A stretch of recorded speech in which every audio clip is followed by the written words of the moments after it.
Graça e paz, irmãos. Amém. Boa noite. Eu quero ler com vocês, com a igreja,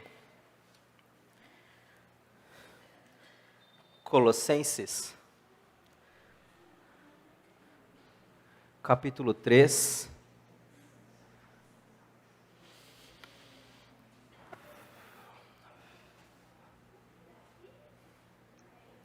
Colossenses 3, verso 12. Eu vou ler até o verso 21, é uma leitura um pouco extensa. Minha versão é a ARA, Almeida Revista e Atualizada. Bom.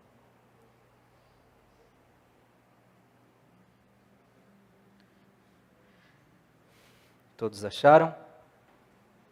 Bem. Colossenses 3, verso 12 em diante.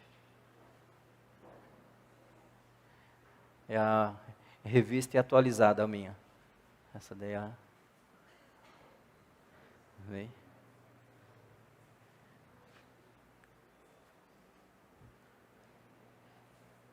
Pronto. Leiamos. Revesti-vos, pois, como eleitos de Deus, santos e amados, de ternos afetos de misericórdia, de bondade, de humildade, de mansidão, de longanimidade. Suportai-vos uns aos outros, perdoai-vos mutuamente, caso alguém tenha motivo de queixa contra outrem. Assim como o Senhor vos perdoou, assim também perdoai a vós. Acima de tudo isto, porém, esteja o amor, que é o vínculo da perfeição. Seja a paz de Cristo árbitro em vosso coração, a qual também fostes chamados em um só corpo, e sede agradecidos. Habite ricamente em vós a palavra de Cristo, instruí-vos e aconselhai-vos mutuamente em toda a sabedoria, louvando a Deus com salmos e hinos e cânticos espirituais com gratidão em vosso coração. E tudo o que fizerdes, seja em palavra, seja em ação, fazei-o em nome do Senhor Jesus, dando por ele graças ao Pai, graças a Deus Pai. Esposas, sede submissas ao próprio marido, como convém no Senhor. Maridos, amai vossa esposa e não a trateis com amargura. Filhos, em tudo obedecei a vossos pais, pois fazê-lo é grato diante do Senhor. Pais, não irritei os vossos filhos, para que não fiquem desanimados. Amém? Vou fazer uma oração. Amém? Senhor, no nome de Jesus eu te agradeço. A tua palavra foi lida ao Senhor. E eu sei que o simples fato dela ter sido lida, corações podem ser alcançados. Obrigado por tamanha graça de termos acesso a ela. Ajuda-nos a entender a tua vontade, ó Senhor. Concede-me graça para ser claro naquilo que o Senhor quer que seja falado e compreendido por tua igreja. Fala aos nossos corações, Senhor. Tira do nosso meio toda distração, toda preocupação com o amanhã. No nome de Jesus, traz-nos para o hoje, para o agora, para entendermos e vivermos o que o Senhor quer que nós entendamos e vivamos. No nome de Jesus, amém. Amém. Colossenses, assim como Filipenses e Filemão e Efésios, são cartas pastorais do apóstolo Paulo, as quais ele está na prisão. Então, tanto Efésios, quanto Filemão, quanto Filipenses e Colossenses, são cartas que o apóstolo Paulo escreve quando estava preso. Tem também 1 e 2 Timóteo, mas lá é outro foco. Porém, essas 4 cartas que eu falei, elas são cartas pastorais. Cartas que o apóstolo Paulo se utilizou para consolar os irmãos, para alcançar os irmãos, para instruir os irmãos, para ensinar os irmãos. Contrário ao que aconteceu com as outras igrejas, Colossenses não foi uma igreja, a igreja de Colossos não foi uma igreja fundada pelo apóstolo Paulo. Se você ler, são 4 capítulos. Esta igreja foi fundada por Epáfras, um dos companheiros de viagens de Paulo. O apóstolo Paulo não podia estar em todos os lugares, ele tinha as suas equipes missionárias, as suas equipes, e ele enviava essas pessoas a lugares que ele não tinha acesso, ou por algum motivo, ou porque ele ia para outro lugar. Iria para outro lugar e precisava estar em outro lugar. Então esta igreja não foi fundada pelo apóstolo Paulo. Paulo não teve acesso a essa igreja. Ele não conhecia os irmãos desta igreja. Ele só passou a conhecer essa igreja após ele ter sido visitado na prisão pelo próprio Epáfras. Provavelmente o apóstolo Paulo está preso em Efésios. Tanto que esta carta de Colossenses ela é muito similar à carta de Efésios. Então ele está preso e ele recebe notícias desta igreja, notícias estas que o alegram.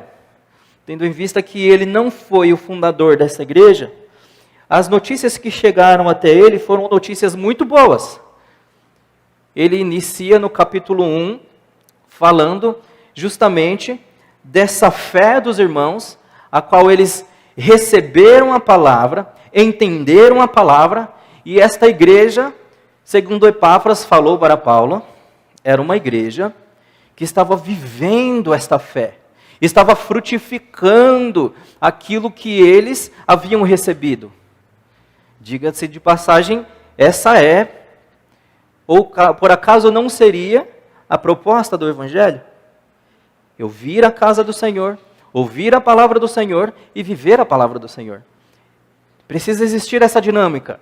Ouvir a palavra, absorver a palavra, apreendê-la no meu coração e vivê-la lá fora. Essa deve ser a minha ocupação e preocupação, a sua ocupação e preocupação. Então o apóstolo Paulo, ele está alegre, ele está esperançoso por ver que essa igreja era uma igreja que estava dando frutos. E aí ele faz uma oração por essa igreja.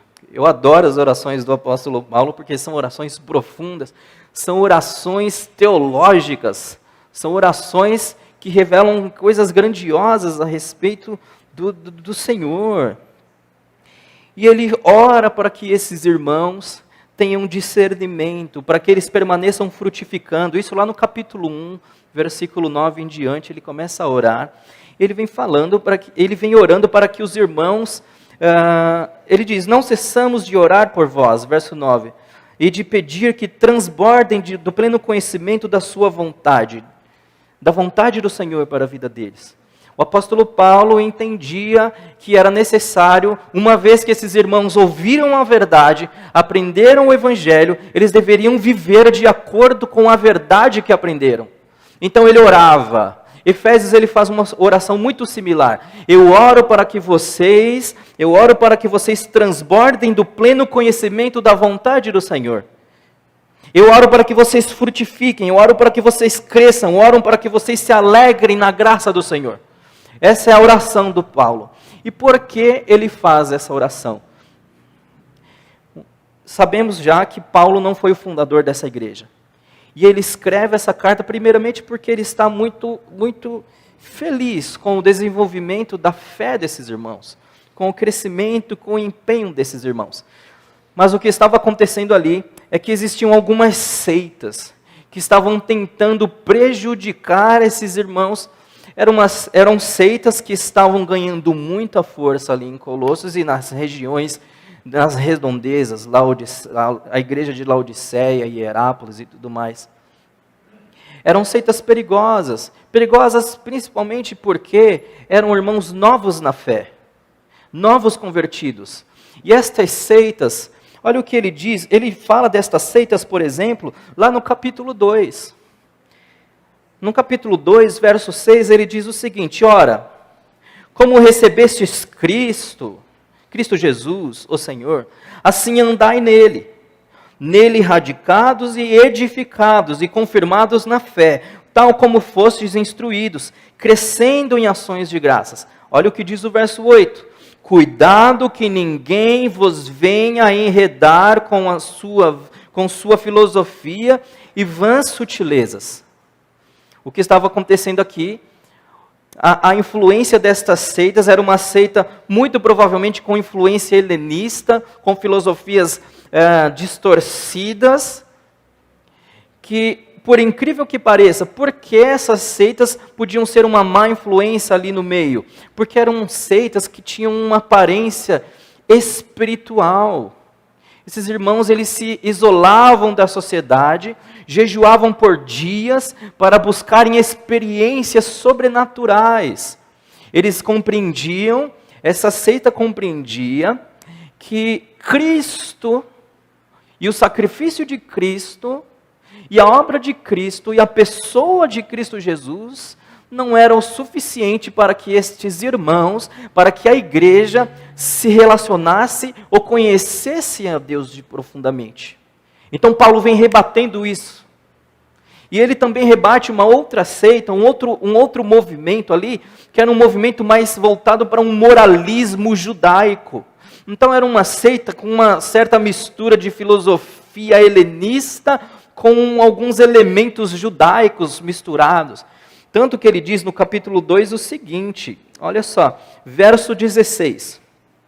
Ninguém, pois, vos julgue por causa de comida e bebida, ou dia de festa, ou lua nova, ou sábados. Sábados, como sabemos, quem guardavam os sábados prioritariamente eram os judeus.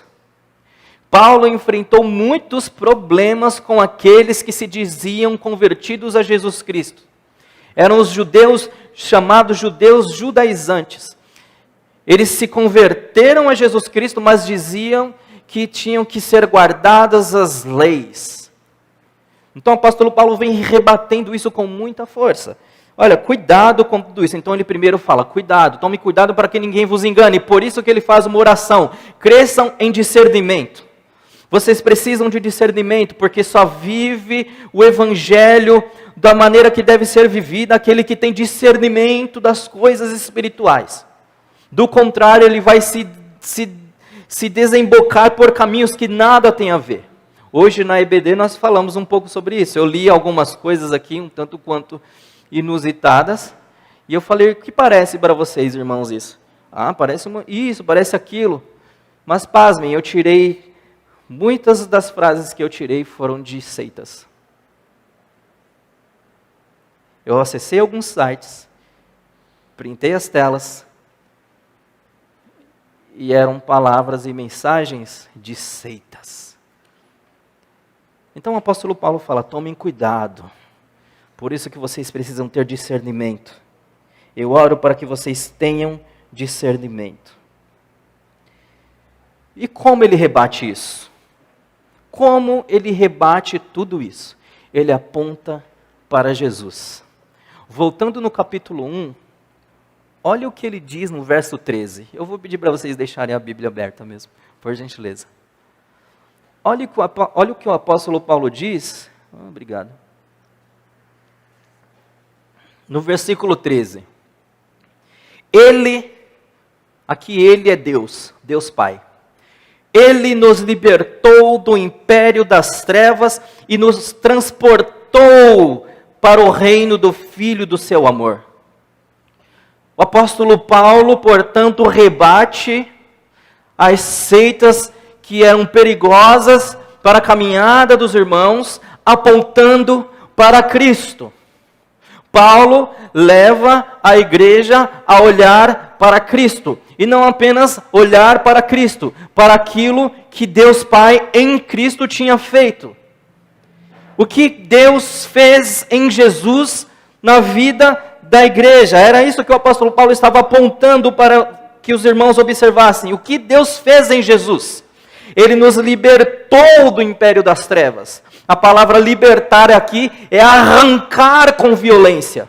É puxar com violência uma pessoa que estava em trevas, uma pessoa que estava em uma situação perigosa para a sua alma. Deus em Jesus Cristo foi até lá, onde havia trevas, onde havia um governo soberano sobre a vida daquele que estava escravizado, e arranca com violência, e tira, e resgata de lá. Ele fez o que homem nenhum poderia ter feito. Ele foi até lá, em Jesus Cristo, resgatou-me de lá. E fez o quê? E me levou para onde? Olha só para onde Ele me levou. Nos transportou para o reino do Filho do seu amor. Eu saí de um reino e fui transferido para outro reino. O primeiro reino, portanto, que o apóstolo Paulo está dizendo, é um reino de trevas, é um reino de perdição, é um reino de escravidão, é um reino de opressão, é um reino maligno. Eu fui resgatado de lá por Deus. Eu não poderia sair jamais de lá com minhas próprias forças, sabendo que eu não poderia sair de lá. Deus envia o seu Filho para morrer no meu lugar, para me resgatar com violência das mãos daquele que me arrebanhava, das mãos daquele que me detinha em seu poder. Só Deus poderia ter feito isso. Só Deus poderia ter feito o que foi feito, me resgatar de uma vida de morte. Efésios capítulo 2, versículo 1, o apóstolo Paulo diz: vocês estavam mortos em seus delitos e em seus pecados. Paulo então está dizendo que eu fui arrancado da morte e trazido em Jesus para a vida, em Jesus. E eu fui colocado num novo reino em Jesus, um reino do Filho amado. Eu fui levado por Deus, transportado para uma vida de vida, porque vida de verdade é aquela que é vivida na presença de Deus. Não existe vida afastado e divorciado de Cristo Jesus. Todos os que estão fora de Cristo estão mortos e condenados para Deus. Eles estão debaixo do governo das trevas, do domínio, e o seu suzerano é Satanás. O diabo governa essas vidas que não são governadas por Deus. Digo sem medo de errar: Satanás governa vidas no seu império, e ele as detém. Somente o Senhor pode resgatar. E foi exatamente isso que Deus fez. Capítulo 2 de Filipenses diz que Deus enviou seu Filho, e que Jesus, mesmo sendo Deus, não teve por usurpação ser igual a Deus, mas antes ele se esvaziou, assumindo a forma de servo. Jesus Cristo esvaziou-se, significa que ele, eu já falei sobre isso aqui, significa que ele assumiu a forma mais frágil que Deus poderia ter assumido. Portanto, Paulo está rebatendo estas seitas, apontando para Jesus Cristo. Eu quero abrir um parêntese e perguntar para você: a sua vida aponta para Jesus Cristo? Paulo está falando que eu só posso viver e me ver livre dessas situações que me cercam se eu olhar para Jesus e saber onde eu estou. Eu estou aonde? Onde eu estou? Eu estou no reino do Filho amado. Se eu estou no reino do Filho amado de Deus, eu devo pensar nele, e tudo o que eu fizer deve ser para Ele e para a glória dEle. Paulo fala então: olha, vocês não precisam de mais nada, porque a maior experiência que vocês podem ter não é por meio de qualquer ritual, de qualquer ritual religioso, ou de qualquer proposta, de qualquer seita que seja.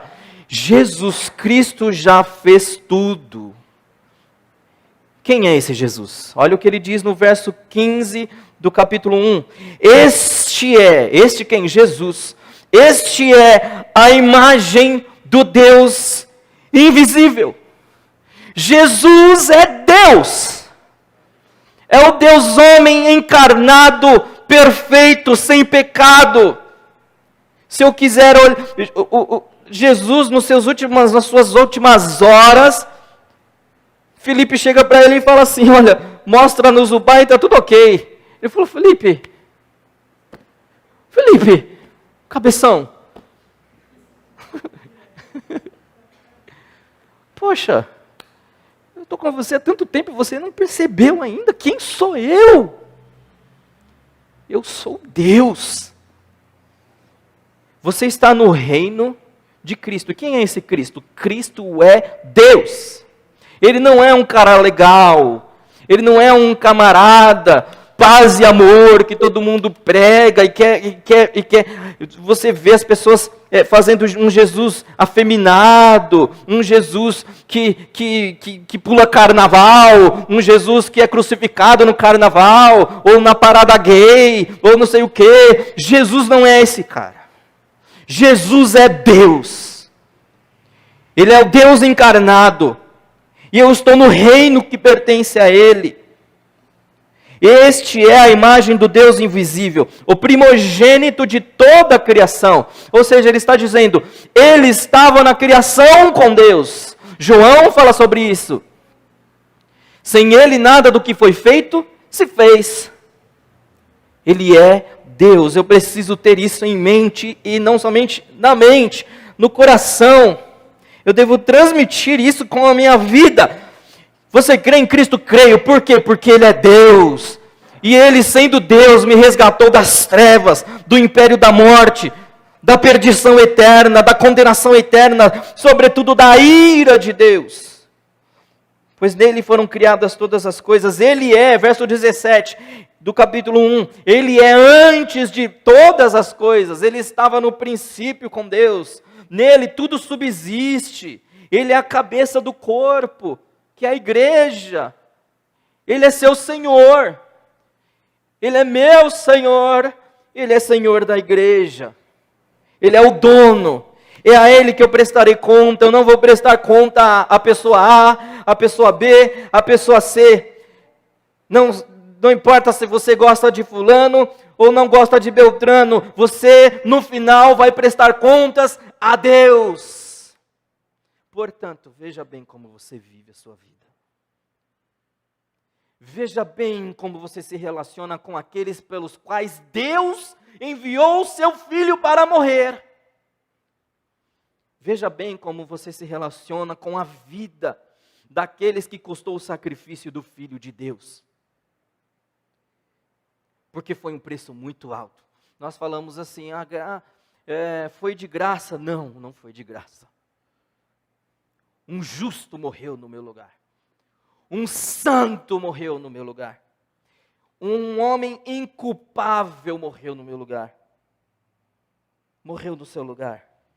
Portanto, veja como você vive no reino que pertence a Ele. Por meio dele, verso 20, por meio dele, e que, havendo feito a paz pelo sangue da sua cruz, por meio dele, reconciliasse consigo mesmo todas as coisas, quer sobre a terra, quer nos céus. E a vós outros também, que outrora erais estranhos e inimigos no entendimento pelas vossas obras malignas. O apóstolo Paulo está dizendo, olha, vocês não precisam de mais nada. Tudo o que vocês precisam é de Jesus. Tudo o que vocês necessitam é de Jesus. Tem um momento, na última semana de vida de Cristo, que Ele está no templo. Ninguém queria saber dele, os fariseus não se importavam, nem mesmo os discípulos entendiam nada. De repente chegam os gregos. Eles falam assim, nós queremos ver Jesus. Paulo está dizendo, queira ver Jesus. É tudo sobre Jesus. Colossenses, eu adoro a carta de Colossenses, porque a carta de Colossenses aponta para a soberania de Cristo. Bom, por que eu falei de tudo isso se eu li o capítulo 3? Foi mais para guisa de introdução. porque eu quero trabalhar é justamente o que está no capítulo 3. O capítulo 3, que eu li, que nós lemos, verso 12 diz o seguinte: revesti-vos, pois, como eleitos de Deus, santos e amados, de ternos afetos de misericórdia, de bondade, de humildade, de mansidão e de longanimidade. Paulo está falando à igreja aqui. Ele primeiro está falando a um grupo. Ele está dizendo o seguinte: olha, vocês já entenderam que estas seitas não significam nada, elas não podem fazer nada por vocês, elas não podem fazer mais do que Cristo já fez. Vocês já entenderam que vocês estavam mortos, foram resgatados do império das trevas, foram trazidos para o império do Senhor Jesus, para o reino do Senhor Jesus. Vocês já entenderam isso? Quais são as implicações disso agora? Para viver em comunidade, para viver em igreja. Então ele vai explicar. Primeiro, vocês precisam se revestir. Revesti-vos, pois, como eleitos de Deus, santos e amados, de ternos afetos de misericórdia, de bondade, de humildade, de mansidão. Ele está falando agora não para pessoas que fazem parte de um império maligno. Ele está falando agora para pessoas que fazem parte do reino de Cristo Jesus. E todos aqueles que fazem parte do reino de Cristo Jesus devem necessariamente ser ou empenhar-se para ser uma nova pessoa em Cristo Jesus. É o que ele está dizendo: revistam-se do novo homem, abandonem aquela velha natureza, abandonem aquela prática daquele império maligno do qual vocês eram submissos, porque vocês não estão mais lá. Vocês não são mais dominados e escravizados pelas trevas, pelo diabo, por seus anjos e demônios. Vocês estão em Cristo Jesus. E porque vocês estão em Cristo Jesus, revistam-se de Cristo Jesus. Como eleitos de Deus, de ternos afetos de misericórdia. Paulo está dizendo o seguinte para a igreja de Colossos: olha, haja entre vocês harmonia. Uma igreja que não tem harmonia, parcialmente ela está obedecendo ao Senhor. Mas nós não fomos chamados para obedecer parcialmente a Deus. Fomos chamados para obedecer de todo o coração, e de toda a nossa alma, e de todo o nosso entendimento. Portanto, se eu ainda trago resquícios de amargura, de ressentimento, de indiferença, de desamor, de desafeto, de falta de humildade, de falta de bondade, de falta de misericórdia, significa que eu ainda não rendi o meu coração a Cristo, como deve ser rendido.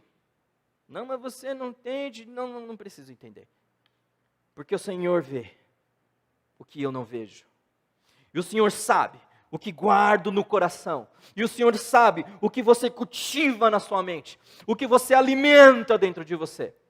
Tem um livro de um filósofo chamado Dostoiévski. Ele escreveu um livro chamado Crime e Castigo. Meu querido, que livro! O livro, eu vou dar um spoiler rapidinho. O livro fala de um assassinato que um homem cometeu, um professor de uma universidade. Porém, antes dele cometer este assassinato, ele fica alimentando aquilo. Ele alimenta aquele desejo de matar uma mulher que ele achava digna de morte. Ele vai alimentando aquele sentimento, era uma senhora. Até que chega um momento que ele não aguenta mais. Ele não aguenta mais apenas desejar, ele não aguenta mais apenas querer. Ele vai lá e mata de uma forma perversa, com requintes de crueldade. Quando você não espera o pior, chega uma pessoa no apartamento, a neta dessa mulher, ele mata essa neta. Ele comete um duplo homicídio. Com um machado, ele mata 2 mulheres, apenas porque ele achava que a senhora era digna de morrer. ela tinha dinheiro, ela tinha as coisas, e ele roubou aquele dinheiro. E ele a todo momento justificando aquele crime. Ah, mas tudo bem, ninguém vai lembrar. Não é, ninguém gosta dessa senhora. Mas ele mata a senhora, mata a neta dele. Enfim. Por que eu estou falando isso? O Senhor sabe o que eu alimento no meu coração. Deus sabe o que você alimenta no seu coração. E queira você ou não, em algum momento, se você não fizer cessar isso, que está dentro de você, em algum momento, isso virá à tona. Deus disse a Caim, cabe a você dominar o que está no seu coração, porque o pecado já está à porta do seu coração. Então, quem vive em comunidade deve revestir-se de uma nova natureza, despojar-se da velha natureza, compreendendo que eu estou num novo reino. E ele diz no verso 13: suportai-vos uns aos outros, perdoai-vos mutuamente, caso alguém tenha motivo de queixa contra outrem. Assim, quem é o nosso padrão? O padrão que o apóstolo Paulo diz, de nova criatura, e daquele que sabe perdoar, é Cristo. Olha o que ele diz: assim como o Senhor vos perdoou, assim perdoai vós. Ah, mas ela me feriu e falou tantas coisas terríveis e eu tenho ódio. Ou sei lá, eu não tenho ódio, mas também não quero falar. Não me importa, tanto faz. Ah, deixa para lá. Não, resolva o que tem que ser resolvido já. Do contrário, esse negócio vai se tornar um turbilhão dentro de você. E o que é apenas desejos desenfreados tornar-se-ão em atos desenfreados. Pode ter certeza disso. Suportai-vos uns aos outros. Não é, Paulo não está falando assim, suporta, né? Fazer o quê? Não é isso. Suportar aqui é compreender a limitação. É amar aquele que erra comigo. E eu devo oferecer compaixão. Eu devo perdoar. Por que eu devo perdoar? Talvez você possa me dar motivos coerentes para não perdoar. Mas por que Porque eu tenho que perdoar? Porque Cristo vos perdoou. O padrão de vida, meu e seu, do cidadão de um novo reino, é agora o padrão do Senhor deste reino. E o Senhor deste reino é ninguém mais, ninguém menos do que o próprio Jesus Cristo. Imagina o seguinte: você me convida para ir até a sua casa. Obrigado, vou com o maior prazer. Eu chego, eu chego com o tênis cheio de barro. Imagina, não, pior, vamos lá. Sua esposa acabou de limpar a casa. Vamos receber o Douglas, a Cíntia, o Gael e a Cindy. Como eu moro em Morato, provavelmente vai ter barro no meu pé. Brincadeiras à parte. Eu chego com o pé cheio de barro. Na minha má educação, eu nem tiro os tênis. Eu entro, abro a geladeira, abro o armário, vou lá e é óbvio que você vai olhar e falar: meu Deus do céu, esse menino é mal educado.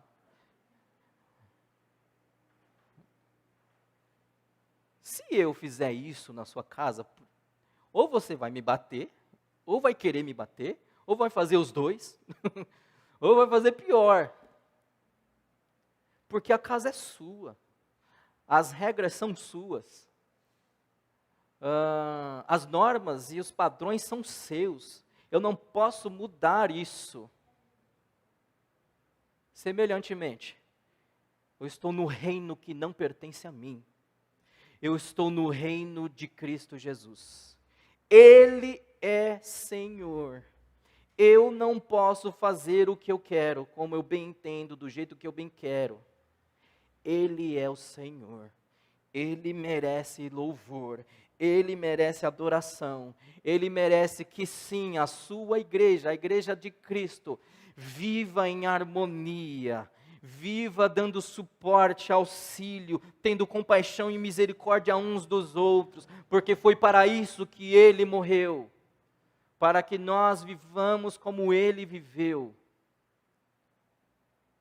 Perdoai-vos mutuamente, caso alguém tenha motivo de queixa contra outrem. O padrão de perdão aqui então é o próprio Cristo Jesus. Não é o que você aprendeu com o seu pai, com a sua mãe, com a sua professora, consigo mesmo, com a vida. Você vê muitos stories aí no WhatsApp da vida. A vida me ensinou que eu não devo dar mole com aqueles que não sei o que. A vida me ensinou, e são muitas palavras de sabedoria que a gente vê por aí. São padrões da velha natureza e do velho reino. Se você vive assim, eu gostaria de chamar a sua atenção e falar: cuidado, porque você não tem que fazer o que você bem entende, porque o reino é do Senhor. Ele é Senhor. Ele também diz, verso 15, seja a paz, do capítulo 3, seja a paz de Cristo o árbitro em vosso coração, a qual também fostes chamados em um só corpo. Estamos aqui reunidos em não sei quantas pessoas tem aqui, mas somos um corpo. Cristo é o dono deste corpo.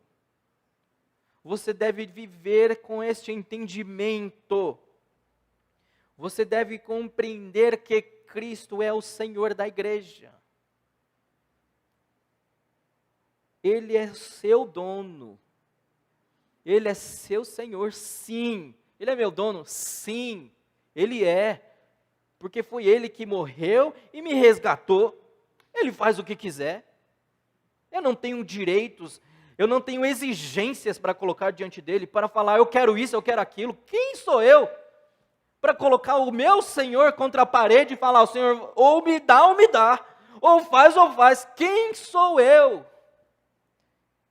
Seja a paz de Cristo o árbitro em vosso coração. Ele está falando: olha, aqui na igreja, haja paz, haja harmonia, haja cumplicidade, haja um mesmo entendimento, porque todos estamos num só propósito: adorar o Senhor.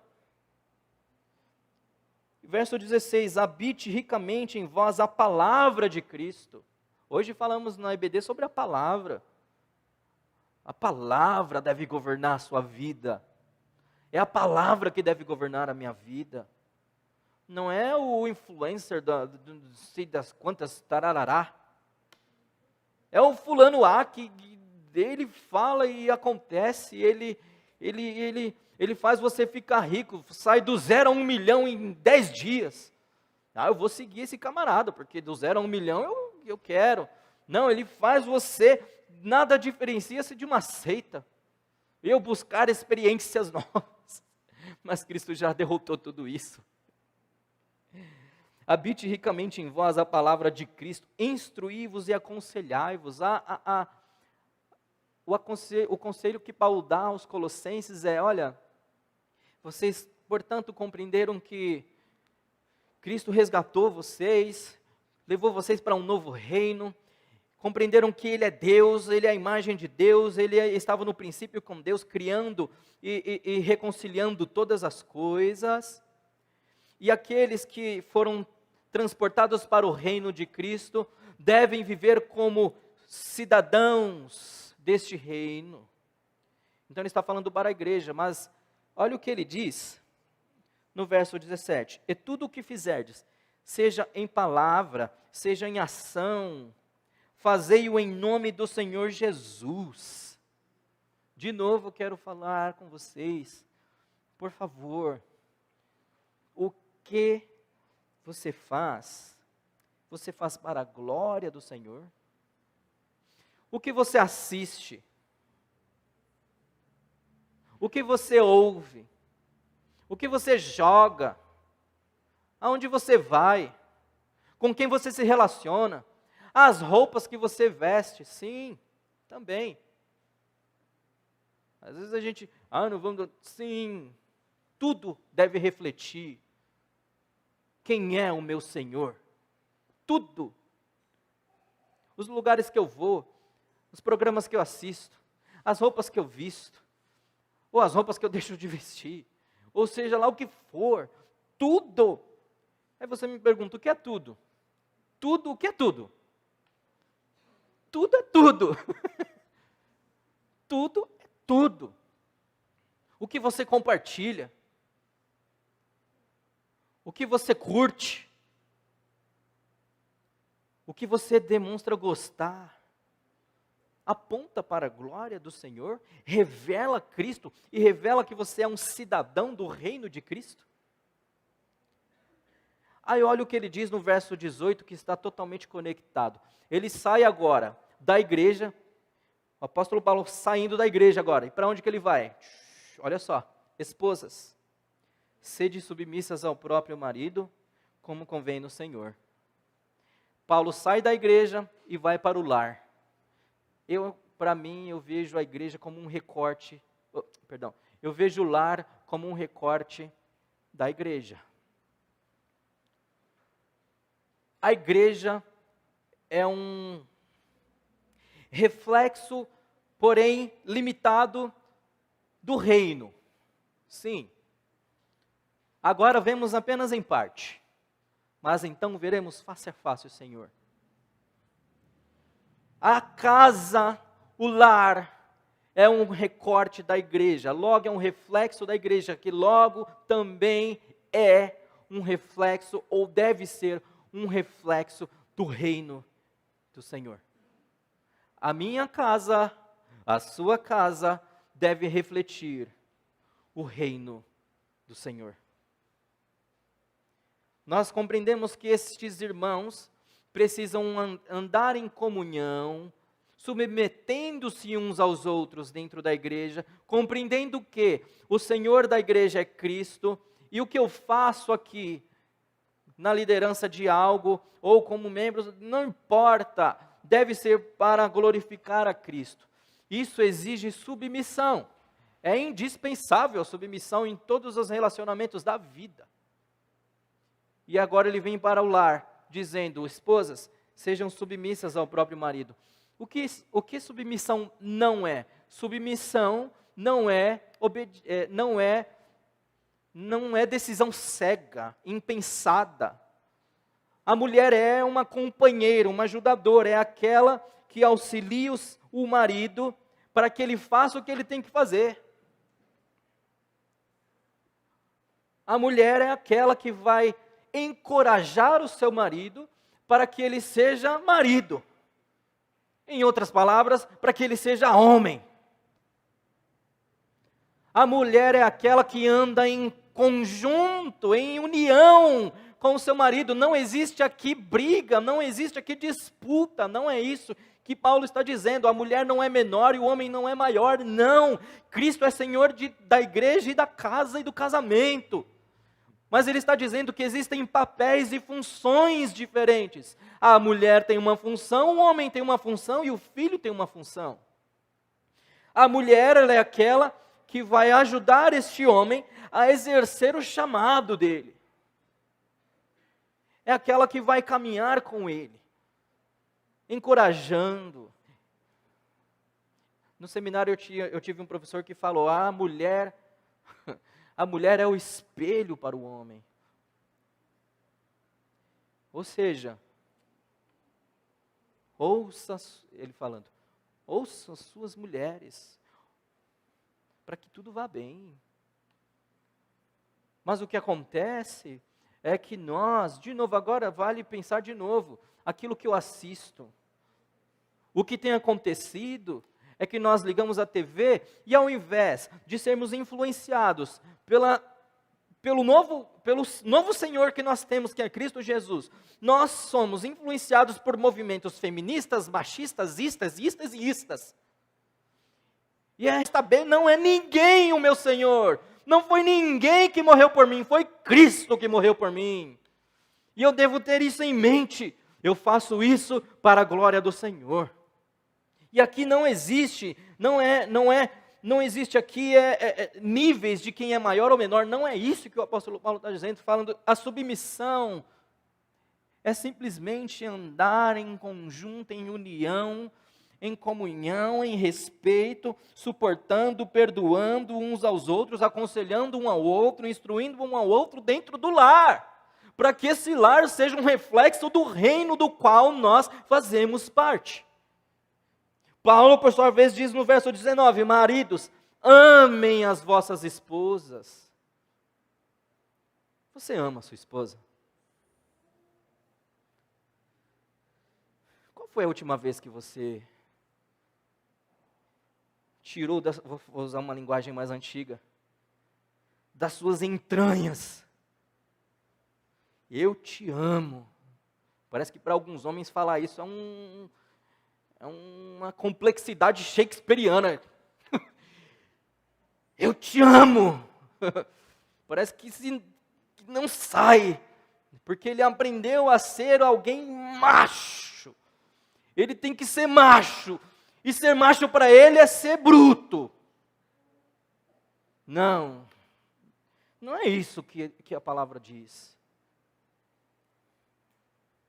Efésios, depois eu gostaria de encorajar vocês, Efésios explica bem melhor isso daqui. O homem tem o dever de levar essa mulher a Cristo. Agora, homens, vocês têm o dever de levar suas esposas e filhos a Cristo Jesus. Quem é o padrão? Jesus é o padrão. Jesus é o meu padrão. Não é mais a minha cultura de onde eu vim. Vou falar da minha parte familiar. Viemos do Nordeste. Cabra macho. E lá tem que ser macho. Porque se não for macho, se eu não pegar a peixeira e não mostrar que eu sou macho, eu vou ser comentado na cidade.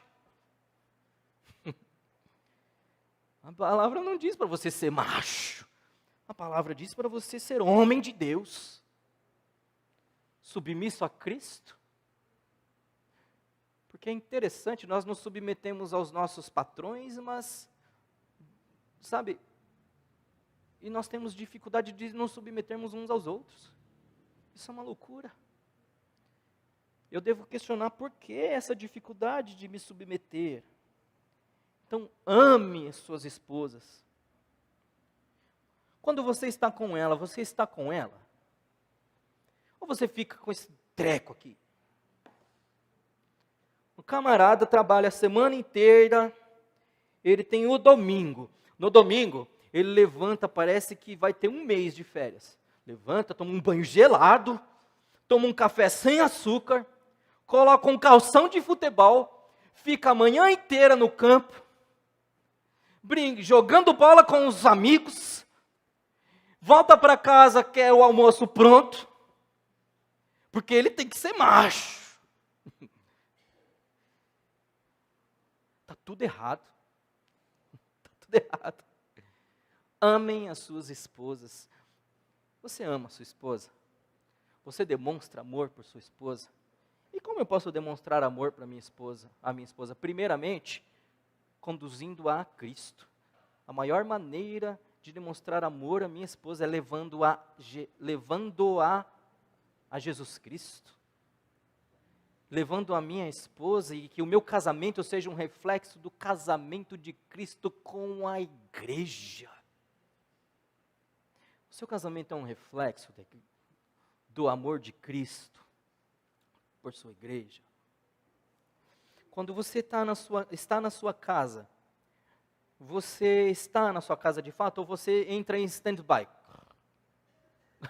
O camarada, a mulher está ali, a semana inteira, eles não se veem por conta de trabalho, horas assistindo televisão. Você ama a sua esposa? E ainda ele diz, no verso 20, filhos, em tudo. O que é tudo? Tudo é tudo. Em tudo, obedecei a vossos pais. Por que eu devo obedecer meu pai? Por que eu devo me submeter ao meu pai? Primeiro, porque Cristo se submeteu a Deus. Pois fazê-lo é grato diante do Senhor. Filhos, vocês se submetem aos vossos pais? Porque o que eu tenho visto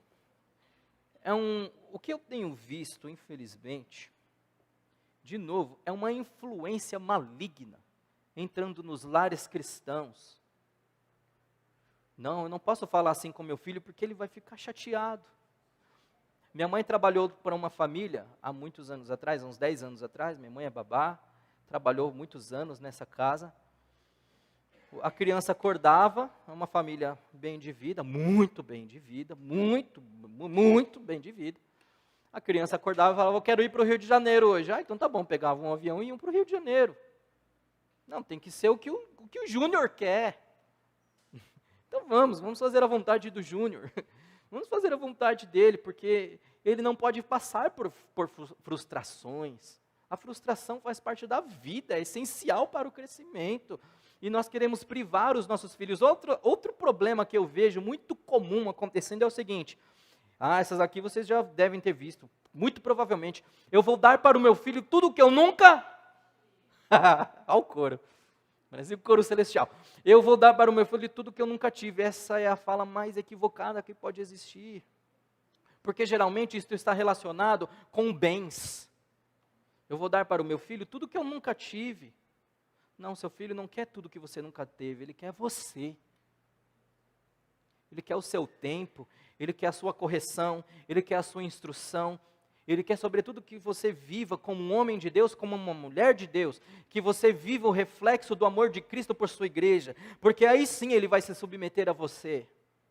Porque você precisa refletir o Senhor, do qual você e eu dizemos fazer parte do seu reino. Pais, não irriteis os vossos filhos para que não fiquem desanimados. Sabe, meu Deus, eu dou aula para uma criança, aos sábados, na escola que eu trabalho. Eu já reparei algumas situações. O pai dessa criança está sempre lá na escola, sempre, todo sábado. E sempre que tem prova na escola, o pai está sempre lá, ela começa a passar mal, ela fica angustiada, desesperada. Eu preciso tirar um 10, e ela nunca tirou um 10.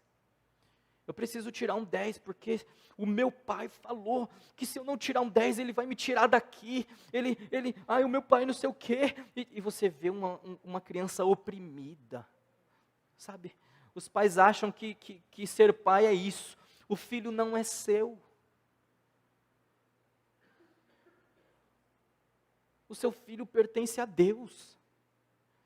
De novo, eu quero voltar à fala que eu disse, cuidado como você trata as pessoas a quem Cristo morreu por elas. Porque eu e você, nós prestaremos conta de como eu tenho tratado essas pessoas. Seja na igreja, seja em casa. Seja na rua. Eu não vou ler tudo, eu não li tudo, porque eu queria só trabalhar isso. Mas ele continua o capítulo falando do trabalho. Seja onde for. O filho não é meu. Eu não sou o dono de ninguém.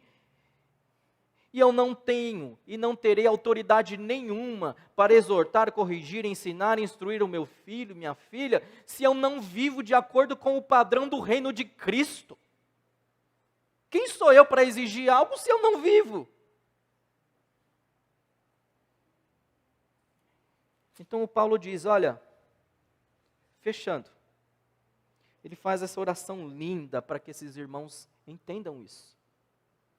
A única forma de vocês combaterem aquilo que é um perigo para a vossa fé, para a sua fé, é sabendo onde vocês estão. Primeiro, onde vocês estão? No reino de Cristo. o reino que pertence ao Senhor. E o que implica isso? Implica que agora eu não devo mais viver como alguém que não faz parte desse reino mais. Eu faço parte do reino do meu Senhor, Jesus. E quem é esse Jesus? Jesus é Deus, e eu vou prestar contas a Ele. Haverá o tribunal do meu Senhor. Eu prestarei contas ao meu Senhor. E ele fala que a igreja conseguirá enfrentar tudo isso, vivendo e revestindo-se de amor, de misericórdia, de compaixão, de perdão. Se você tem dificuldade de perdoar, primeiro eu gostaria de orar para que o Senhor te ajudasse. Eu não sei quais foram os traumas que você passou na sua vida. Eu não tenho acesso a isso. Mas o Senhor tem, Ele é poderoso para curar toda a dor da alma e de alma. Ele é poderoso porque Ele é o Senhor. Eu não sei, mas Ele sabe. O que você precisa fazer, portanto, é admitir: eu não consigo perdoar. Mas eu quero aprender a perdoar. Então aprenda hoje.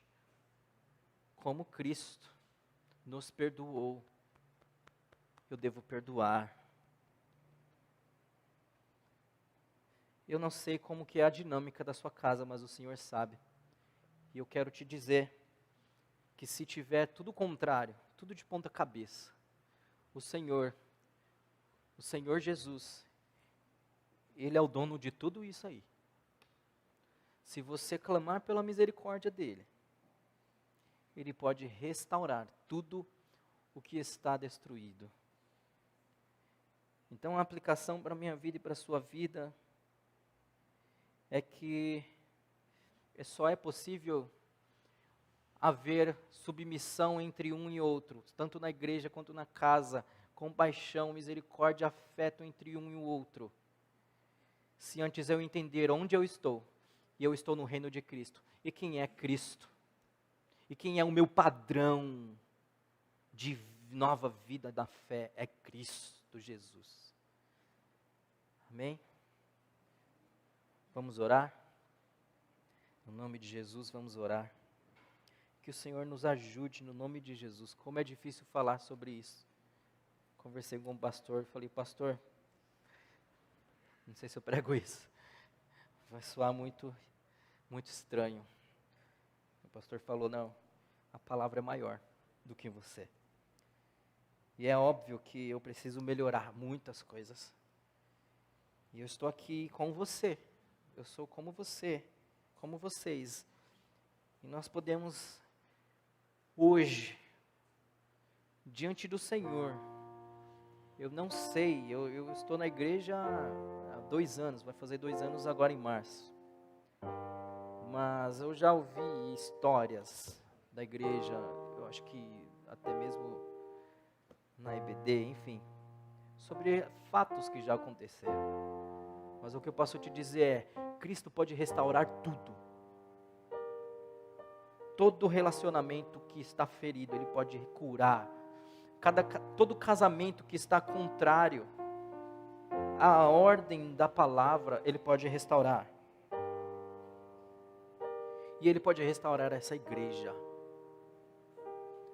Eu não sei o que aconteceu com você, com irmãos aqui, mas eu quero te dizer o seguinte: nós só poderemos caminhar como igreja do Senhor se houver perdão, se houver misericórdia, se houver compaixão. Amém? Vamos orar. Senhor, nós louvamos a Ti. Obrigado por Tua santa palavra, que é tão confrontadora aos nossos corações e aos nossos padrões. Perdoa-nos, ó Senhor, porque muitas vezes insistimos em viver como criaturas de um reino antigo, obsoleto, um reino de escravidão. Ó Senhor, nos perdoe. Nos perdoe também porque muitas vezes nos submetemos às situações da vida. Nós acreditamos mais no influencer do YouTube, do TikTok, do Instagram. E nós não nos submetemos a Ti, não nos submetemos uns aos outros, não, a mulher não se submete ao marido, o filho não se submete ao pai, porque ele tem no outro, ele tem naquele que o influencia, um padrão muito mais elevado. Nos perdoe. Que o Senhor, portanto, possa nos ajudar a voltar. Como diz aquele louvor, queremos voltar ao início de tudo. Lembrar-nos, ó Senhor, de onde houve a queda, para que o Senhor possa nos perdoar e nos restaurar. O Senhor é aquele que restaura tudo. O Senhor é aquele, como diz o apóstolo Paulo, que está fazendo convergir tudo para o Senhor. Ajuda-nos, portanto, a viver como cidadãos gratos a Ti, como uma igreja que Te louva de fato e como uma família que Te glorifica de fato. Restaura os casamentos aqui, restaura as relações entre pais e filhos aqui, entre esposo e esposa, esposa e esposo. Restaura os relacionamentos dentro desta igreja, no nome de Jesus. O Senhor é poderoso para quebrantar o coração inquebrantável. É o que nós queremos, ó Senhor, e te pedimos no nome de Jesus. Amém. Amém. Deus abençoe.